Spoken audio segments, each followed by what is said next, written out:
Okay, so I'm at what seems to be called the Ghost Alley of Seattle. It's kind of located off of Pike Place Market. It seems pretty cool. I mean, there's nothing like really ghostly, but you can see the walls have some creative art, and it seems like a little darker than the rest of the place. I'm just going to videotape walking through this thing.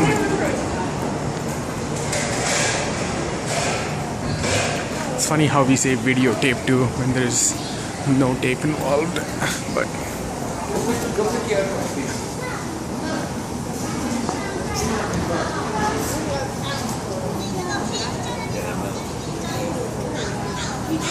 there's a wall full of chewing gum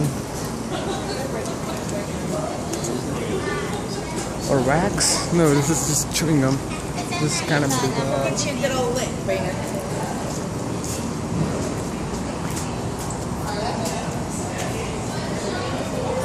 This is really bizarre. This city has got some interesting parts to it, I must add. There's this whole Pike Place thing. Oh, there's a brewery here. Pike Brewery. Pike Naughty Nelly. Never heard of this, so this might be interesting to try. But anyway, this city has got some interesting things to it. There's this whole music scene that everybody talks about. There is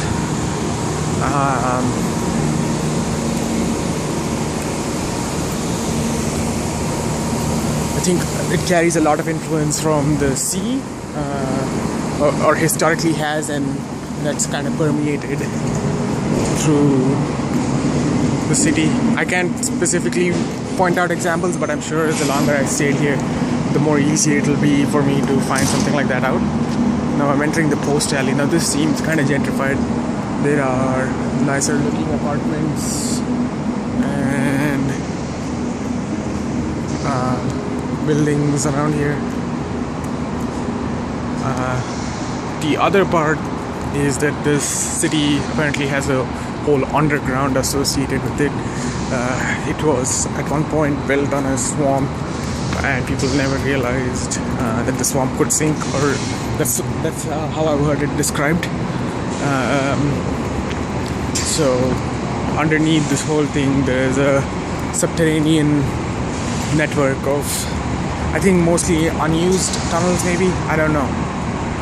There's the Ferris wheel that everybody takes pictures of, and the waterfront is kind of, you can see it if I zoom in maybe.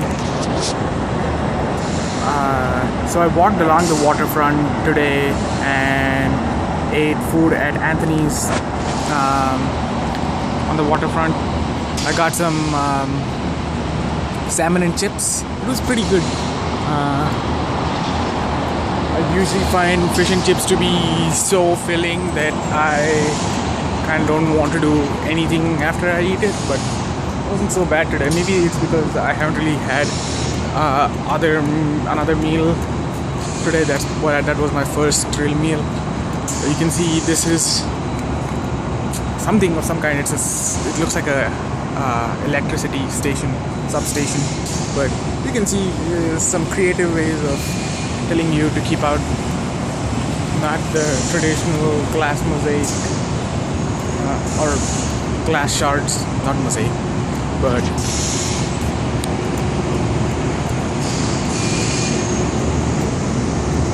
and moving along.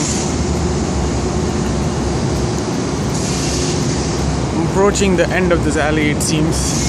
So that bubblegum wall was probably the most interesting part about it all. But I think this city has got interesting nooks and crannies all over. It'll take a while to explore, so I think if I do want to explore, it's probably just a good idea to move here. I'm increasingly enamored by this fact. Cool.